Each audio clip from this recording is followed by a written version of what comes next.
Hello everyone. मैंने आपसे promise किया था अपने पिछले वीडियो में कि एक वीडियो और बनाऊंगी मैं आप लोगों के लिए, जहां पिक्चर बेस्ड एमसीक्यू साइंस से रिलेटेड हम डिस्कस करेंगे। तो वो हम आज कर रहे हैं इस वीडियो में। इस क्वेश्चन में हमें दिया गया है identify the colour of gas evolve in the following experiment. एक एक्सपेरिमेंट हमें शो किया गया है, यहाँ गैस इवॉल्व हो रही है, हमसे इस गैस का कलर पूछा जा रहा है। पहले हम देख लेते हैं कि ये हीट किसे कर रहे हैं। वो हीट कर रहे हैं पोटेशियम नाइट्रेट को। तो ऑप्शंस पे जाने से पहले हम ये चेक कर लेते हैं कि इसकी रिएक्शन क्या होती है। रिएक्शन है पोटेशियम नाइट्रेट को जब हम हीट करते हैं तो KNO2 पोटेशियम नाइट्राइट निकलता है और ऑक्सीजन गैस निकलती है। And as we know oxygen एक कलरलेस गैस है। तो अब हम ऑप्शंस पढ़ लेते हैं। ऑप्शंस है हमारे पास कलरलेस, येलो, व्हाइटिश, ग्रे और ब्लैक। तो हमारा आंसर होगा कलरलेस। जो गैस निकल रही है इस रिएक्शन में या सेटअप में वो कलरलेस गैस होगी क्योंकि वो ऑक्सीजन गैस है। तो यहाँ आप देख रहे हैं कि आपसे ना रिएक्शन पूछी गई है ना आपसे पूछा गया गैस कौन सी इवॉल्व होगी, उन्होंने गैस का कलर पूछ लिया है। तो you should go through your experiments and picture questions very carefully. ठीक है, चलिए नेक्स्ट क्वेश्चन पे आते हैं। एक है ये क्वेश्चन नंबर मेरे पास ये 5 ग्राफ बेस्ड क्वेश्चन है। ठीक है, इस ग्राफ बेस्ड क्वेश्चन में मुझसे पूछा क्या जा रहा है। The graph given below represents neutralisation reaction. The pH of the solution changes as we add excess of base to an acid. और ये हमें एक ग्राफ दे दिया गया है। आपको याद हो तो इस तरह का एक क्वेश्चन पिछली वीडियो में भी मैंने डिस्कस किया था। तो आपको लगेगा ये सेम क्वेश्चन ही फिर से रिपीट हो रहा है, बट ऐसा नहीं है। यहाँ क्वेश्चन थोड़ा चेंज है। देखिए वहां ग्राफ ऊपर से नीचे आ रहा था, यहाँ नीचे से ऊपर जा रहा है। और दूसरा उन्होंने पूछा if we add excess of base. पिछले वीडियो में हमें बताया गया था कि अगर एक्सेस ऑफ एसिड ऐड करते हैं तो क्या फर्क पड़ेगा। अब इन्होंने एसिड की जगह बेस ऐड किया तो वो कह रहे हैं कि कौन सा letter, which letter denotes the area of the graph where both base and salt are present. तो बेस एंड सॉल्ट प्रेजेंट होने चाहिए। तो हमें ये पता है जो बेस होगा उसका पीएच की वैल्यू ज्यादा होनी चाहिए, मोर देन 7 होनी चाहिए। तो यहाँ पर डी वो लेटर है जो सॉल्ट एंड बेस दोनों को शो करेगा। तो हमारा ऑप्शन डी करेक्ट है।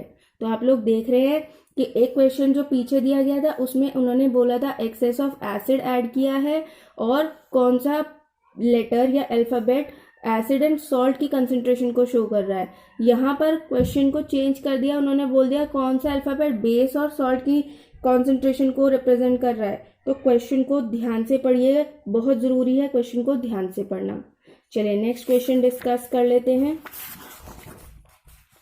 नेक्स्ट है हमारा ये किडनी से रिलेटेड एक क्वेश्चन। यहाँ है ये nephron functional unit of kidney, the structural that actually produces urine in the process of removing waste and excess substances from the blood। ये तो डेफिनेशन आ गई नेफ्रॉन की। ये इन्होंने हमें डायग्रामेटिक इसका रिप्रेजेंटेशन दे दिया A, C, B एंड यहाँ ये D। ठीक है, एंड हमसे क्वेश्चन क्या मांगा गया है, वो कह रहे हैं match the labelling referred in column 1 and को रिलेट विथ कॉलम 2। तो ए जो लेबलिंग है उन्होंने नाम नहीं दिए, ABCD क्या है आपको समझना होगा क्या है, और उसका करेक्ट फंक्शन कौन सा क्या है वो मैच करके आपको ये कोड्स दिए हैं option A, B, C and D। आपको करेक्ट ऑप्शन के साथ इसे टैली करना है। तो इसको पढ़ने के लिए ये पढ़ना जरूरी है और इसको पढ़ने के लिए पहले पिक्चर देखनी जरूरी है। तो पिक्चर पे आ जाते हैं अगेन। तो A इज द बोमेंस कैप्सूल। तो बोमेंस कैप्सूल का फंक्शन क्या होता है, it is a cup like structure that filters blood from the urine. Urine में से ये ब्लड को फिल्टर करता है। देन हमारा बी है ये आप देख रहे हैं बी। तो बी इज द ट्यूब्यूल। तो बी क्या करता है, ये रीएब्सॉर्ब करता है ग्लूकोज को, अमीनो एसिड्स को and major amount of water occur in it. And then C क्या है, ये हमारा ये सी है ग्लोमेरुलस। ये reabsorption of glucose, sorry, it finally gathers all the materials that has not return to the blood through the tubular membranes. And then D है हमारे पास, it is the network of small blood vessels located at the beginning of the nephron. तो ये छोटी छोटी blood vessels हैं जो nephron के पास जुड़ी हुई होती हैं, which collects the excess things from the nephrons. ठीक है, तो इसका मतलब ए का साथ ऑप्शन जो मैच हो रहा है या फंक्शन जो मैच हो रहा है वो है ऑप्शन 4, बी के साथ 3, सी के साथ 2, डी के साथ 1। तो हमारा करेक्ट ऑप्शन आ जाएगा A, which is the correct matching. Next आते हैं, क्वेश्चन है हमारे पास एक ये रिलेटेड टू फिजिक्स। इसमें ये रे डायग्राम का कुछ रिलेटेड दिख रहा है, पढ़ते हैं क्या कह रहे हैं। From the given figure the refracted रे वुड ट्रेवल। इस फिगर में मुझे ये बताना है कि ये जो इंसिडेंट रे आ रही है at an angle of 70 degree principal axis optical centre, तो ये रिफ्रैक्ट करके कहाँ जाएगी, अलोंग ओ बी। वो कह रहे हैं ये रिफ्रैक्ट होके यहाँ जाएगी, अलोंग ओ ए इधर जाएगी, अनडेविएटेड निकलेगी, सीधी सीधी निकलेगी, and at 20 degree to the direction of O B, O B की डायरेक्शन में 20 डिग्री मूव कर जाएगी। तो इसका करेक्ट आंसर है अनडेविएटेड। क्यों? क्योंकि जब हमारी इंसिडेंट रे ऑप्टिकल सेंटर से आती है तो वो अनडेविएटेड पास हो जाती है। ये भी मैंने पिछले वीडियो में आपके साथ डिस्कस किया था। एक बहुत छोटा सा हमारा एक प्रॉपर्टी दिया हुआ है, अगर आप ध्यान से पढ़ें तो, जहां रूल्स लिखे हैं रे डायग्राम्स को बनाने के लिए, वहीं एक बात लिखी है कि जब भी हम कॉन्वेक्स लेंस से कोई रे पास करते हैं, सपोज जैसे ये इंसिडेंट रे है which is parallel to principal axis, तो फर्स्ट रूल था that it should pass through focus. दूसरा रूल ये था कि अगर कोई रे ऑप्टिकल सेंटर से इंसिडेंट है तो वो ऑप्टिकल सेंटर पे बिना बेंड हुए ही रिफ्रैक्ट कर जाती है, विदाउट बेंडिंग। क्योंकि यहाँ जो रिफ्रैक्शन होता है वो बहुत ही मिनिमम होता है, बहुत कम रिफ्रैक्शन होता है, which is equal to negligible. यहाँ नेग्लिजिबल मान लिया जाता है उसको, इसीलिए यहाँ पे कोई बेंडिंग नहीं होती है एंड इट गोज अनडेविएटेड। तो ये रे डायग्राम्स तो आपने याद करे हैं, पढ़े थे। मैंने आपको पिछली बार भी कहा था कि मेरी एक वीडियो में भी आप इसको देख सकते हैं, उसका लिंक मैं डिस्क्रिप्शन बॉक्स में भी डाल दूंगी इस बार। और वही रूल के अकॉर्डिंग यहाँ पर हमारा जो आंसर होगा वो होगा अनडेविएटेड, दैट दिस रे विल गो अनडेविएटेड। इसके बाद हम नेक्स्ट क्वेश्चन पे आते हैं। Now the next question is this one, number 19 देखते हैं। इसमें दिया हुआ है हमें a ray of light travels from medium 1 to medium 2। The figure shows the variation of sine of angle of incidence in medium 1 with sign of angle of refraction in medium 2. Some conclusions are drawn as follows. इसमें आपको एक graph दिया गया है और इसमें sign are और sign आई के अलग अलग वैल्यूज के अकॉर्डिंग इन्होंने म्यू निकाल लिया। म्यू मीन्स रिफ्रैक्टिव इंडेक्स निकाला है sine I upon sine R Snell's law के अकॉर्डिंग, और उसका एक ग्राफ प्लॉट किया है। अब ये हमसे कह रहे हैं कि कुछ ऑब्जर्वेशन इन्होंने किए थे। First observation was speed of light in medium 1 is more than speed of light in medium 2।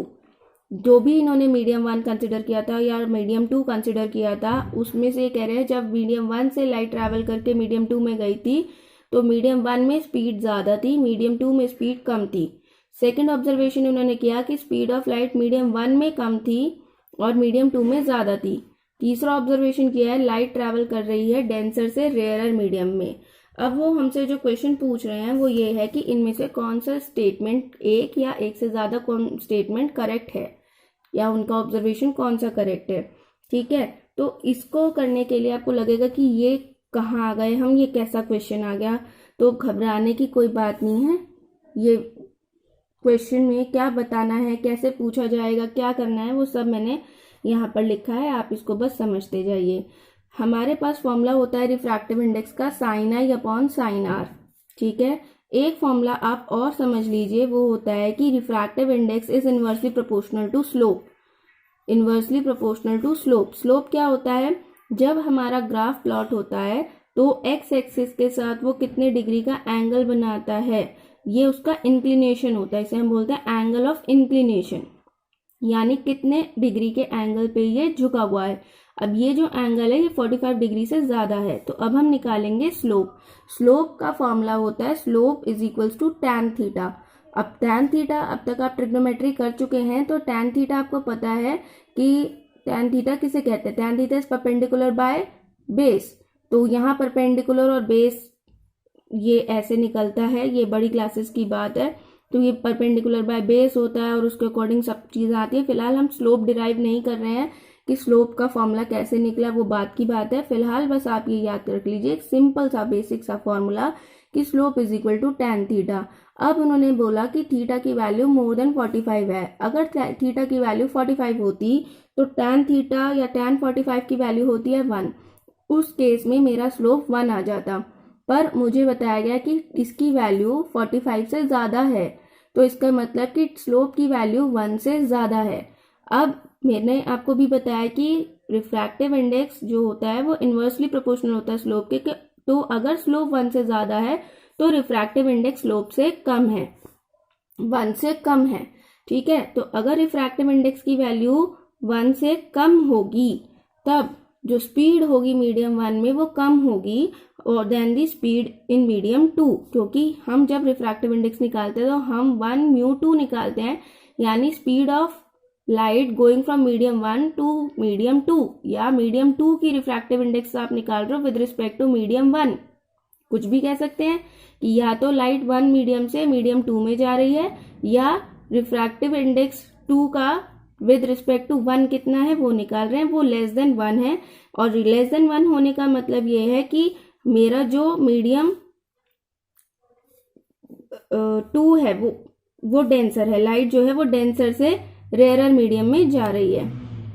ठीक है, तो इसका मतलब मेरे ये दो observation, speed of light in medium 1 is less, एक तो ये करेक्ट है, एंड दूसरा लाइट ट्रैवल कर रही है डेंसर से रेयरर मीडियम में, तो मेरे ये डी ऑप्शन करेक्ट है।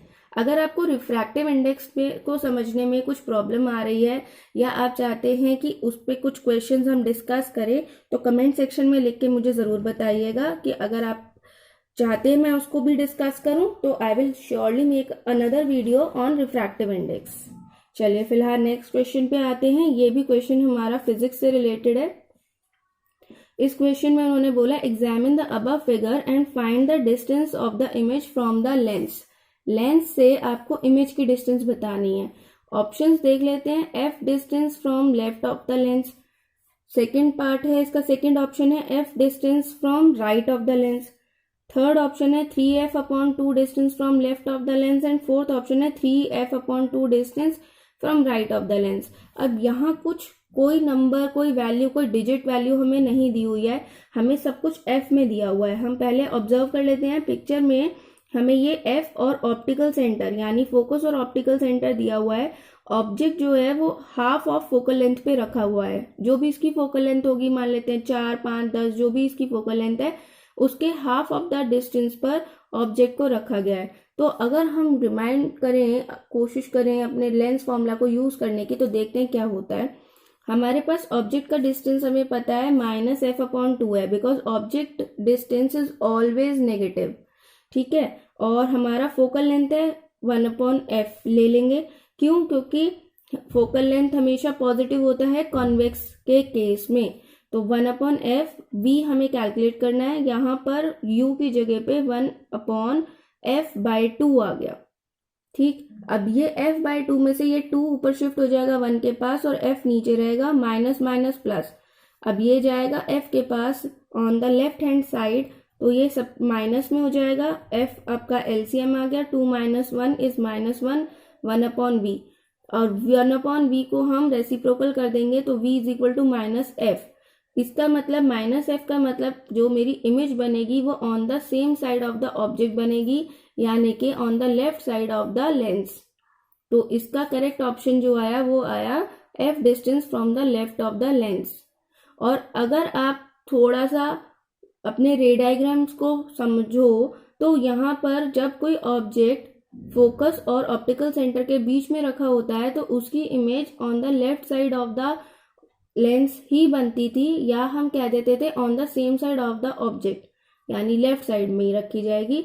तो ये नेगेटिव साइन भी यही शो कर रहा है कि जो मेरी इमेज बन रही है वो ऑन दी लेफ्ट साइड बन रही है, और f डिस्टेंस इसका आंसर आ गया। ठीक है, नेक्स्ट क्वेश्चन में आते हैं। Next is question number 22। ये कुछ आपको दिखेगा यहाँ इस तरह से।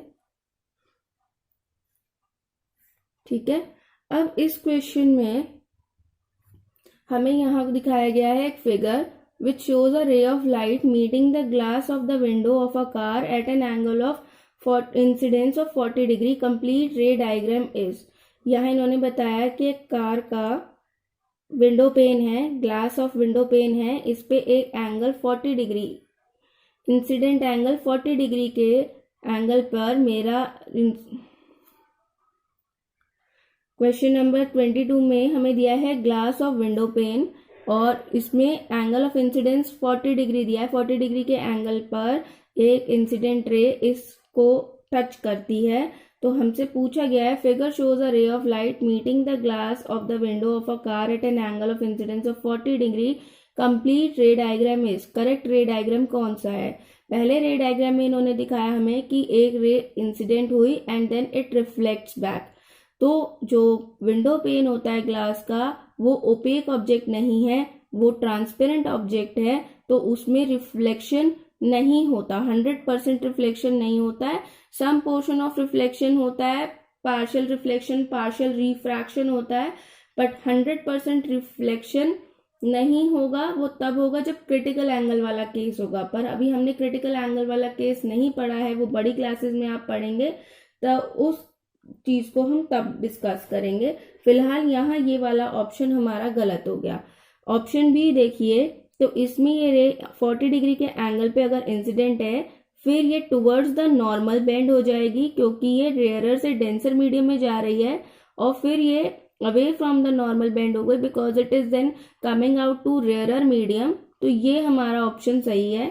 फिर भी ऑप्शन सी को आप कंसिडर कर लीजिए। तो ये कह रहे हैं यहाँ पे बिना बेंडिंग के ही ये आकर के दूसरे पैनल से टकराई, मतलब जैसे हमारा जो ग्लास प्रिज्म जो हमने रेक्टेंगुलर ग्लास स्लैब पढ़ा था, तो रेक्टेंगुलर ग्लास स्लैब या जो हमारा विंडो है वो कुछ थिकनेस का होगा, जो विंडो पेन होगी उसकी कुछ थिकनेस होगी। तो यहाँ वो थिकनेस शो कर रहे हैं ये कि वो पहले स्ट्रेट आएगी एंड देन रिफ्लेक्ट कर जाएगी, या फिर उन्होंने कही आएगी और ये बेंड करके स्ट्रेट निकलती जाएगी at an angle of 90 degree. तो हमारा करेक्ट ऑप्शन इसमें है बी कि ये डबल, इसको यहाँ पे पहले रिफ्लेक्शन फील होगा, रिफ्रैक्शन फेस करना पड़ेगा, फिर यहाँ पे फिर रिफ्रैक्शन फेस करना पड़ेगा। This will be our incident ray and this will be our emergent ray. ठीक है, नेक्स्ट क्वेश्चन पे आते हैं। Next is again a question from physics.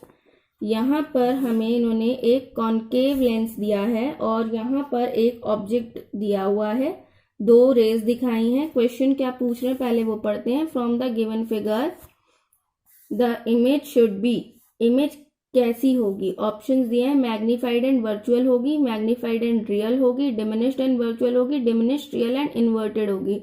कुछ सोचने की जरूरत नहीं है, कुछ करने की जरूरत नहीं है, बस आप ये याद रखिए जब भी कॉन्केव लेंस होता था तो कॉन्केव लेंस में मेरी इमेज हमेशा डिमिनिश्ड एंड वर्चुअल बनती थी। कोई भी केस आप देखें इसमें से, चाहे बियॉन्ड कर्वेचर रख लीजिए, चाहे आप एट कर्वेचर रख लीजिए, आपकी इमेज हमेशा छोटी और वर्चुअल बन रही थी।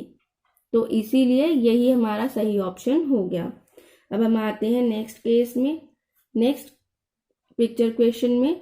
इसमें दिया है in which year the concentration of hydrogen ion is the highest. ये इस तरह का एक क्वेश्चन पीछे भी था, पहले भी मैंने आपके साथ डिस्कस किया था। इसमें भी पूछ रहे हैं कि हाइड्रोजन आयन की कॉन्सेंट्रेशन कब ज्यादा होगी। यहाँ सॉइल की पीएच है, ये पीएच वैल्यू है। हाइड्रोजन की आयन की कॉन्सेंट्रेशन, H+ आयन की कॉन्सेंट्रेशन तब ज्यादा होगी जब हमारा पीएच का वैल्यू कम होगा, बिकॉज हमारा एक फॉर्मूला था कि pH is inversely proportional to concentration of H+ ions। तो H+ ions का कॉन्सेंट्रेशन ज्यादा तब होगा जब pH की वैल्यू कम होगी। इन सभी ग्राफ्स में से pH की वैल्यू 3 या मिनिमम शो हो रही है 2016 में, तो हमारा सही ऑप्शन हो जाएगा इन ईयर 2016 pH की वैल्यू कम है, तो हाइड्रोजन आयन की कॉन्सेंट्रेशन सबसे ज्यादा होगी। ठीक, चलिए नेक्स्ट क्वेश्चन की तरफ बढ़ते हैं। नेक्स्ट क्वेश्चन है on adding few drops of universal indicator to 4 colourless solutions A, B, C and D having pH 2, 10, 9 and 7 respectively, which of the following test tube is labeled with correct color। यहाँ इन्होंने हमें 4 test tubes दी हुई हैं, इनका नाम ABCD रख दिया है और इनका pH बता दिया है हमें। कलरलेस सॉल्यूशन था, वो बोल रहे हैं यूनिवर्सल इंडिकेटर डालने पर कौन सा कलर निकल रहा है, मतलब हमें बताना है सही कलर कौन दे रहा है इसमें, इसका pH 2 है, इसका 10 मैंने इसके आगे लिख दिया है, 9 7, ऐसे ही आपको भी एग्जाम में लिख लेना चाहिए कि कौन कौन सा pH किसका है। अब देखिए 2 रेड दे रहा है, यानी pH 2 होता है एसिड के किसी एसिड का, और acid always gives red colour with universal indicator. 10 दे रहा है ग्रीन, तो 10 हमें पता है 7 pH होगा न्यूट्रल, न्यूट्रल देता है ग्रीन कलर। लेकिन यहाँ ये कह रहे हैं कि 10 वाला ग्रीन दे रहा है, 10 वाला बेसिक होता है, वो ग्रीन नहीं दे सकता। देन 9 इज ऑल्सो बेसिक, वो ब्लू कलर दे सकता है। 7 न्यूट्रल है, वो ग्रीन कलर देना चाहिए, यहाँ वॉयलेट लिखा है, तो इसका मतलब टेस्ट ट्यूब ए और टेस्ट ट्यूब सी सही कलर्स दे रहे हैं, तो हमारा ऑप्शन डी करेक्ट हो जाएगा। ऑप्शन डी इज करेक्ट कि test tube A and C are giving the correct colour, showing the correct colour. इसके बाद नेक्स्ट क्वेश्चन पे आते हैं। Next is question number this one 40, जो यहाँ पर है पिक्चर क्वेश्चन एक दिख रहा है हमें।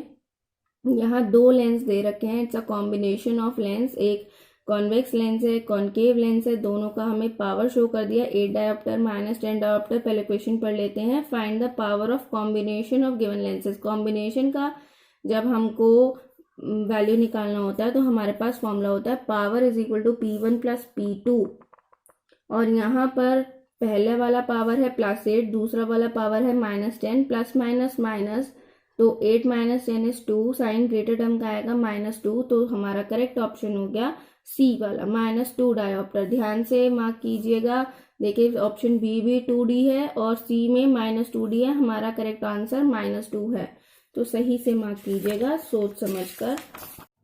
अगर आपको ये वीडियो पसंद आई हो तो अपने फ्रेंड्स के साथ इसे ज़्यादा से ज़्यादा शेयर कीजिए। Thank you for